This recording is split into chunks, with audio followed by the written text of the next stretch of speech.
दुनिया के अलग अलग कोने में युद्ध के हालात बने हुए हैं। मिडिल ईस्ट में तो कई देशों की सीमाएं बदल रही हैं और अब जो खबर सामने आ रही है उसने सबको चौंका दिया है।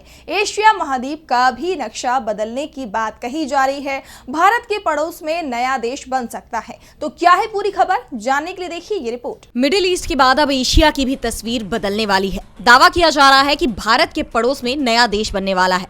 दरअसल म्यांमार में विद्रोही गुटों का कब्जा बढ़ता जा रहा है और अब म्यांमार में सैन्य शासन के खिलाफ जंग लड़ने वाली अराकान आर्मी आजादी के उस लक्ष्य को हासिल करने के बहुत करीब पहुंच गई है जो महज कुछ महीने पहले तक नामुमकिन लग रहा था।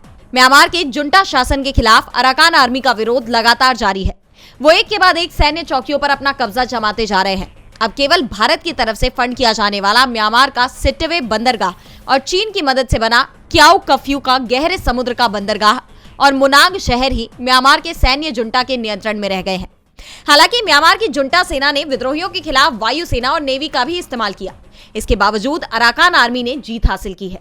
अराकान आर्मी ने देश के रखाइन प्रांत के 18 में से 15 क्षेत्रों पर कब्जा कर लिया है और अगर वो इसी रफ्तार से आगे बढ़ते रहे, उन्होंने पूरे रखाइन राज्य पर कब्जा कर लिया, तो वो दिन दूर नहीं जब भारत का पड़ोसी देश म्यांमार 2 हिस्सों में बंट जाएगा।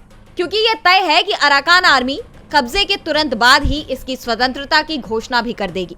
अराकान आर्मी ने पहले ही बयान जारी कर ये साफ कर दिया है कि वो रखाइन राज्य में विदेशी देशों भारत और चीन के निवेश की रक्षा करेगा।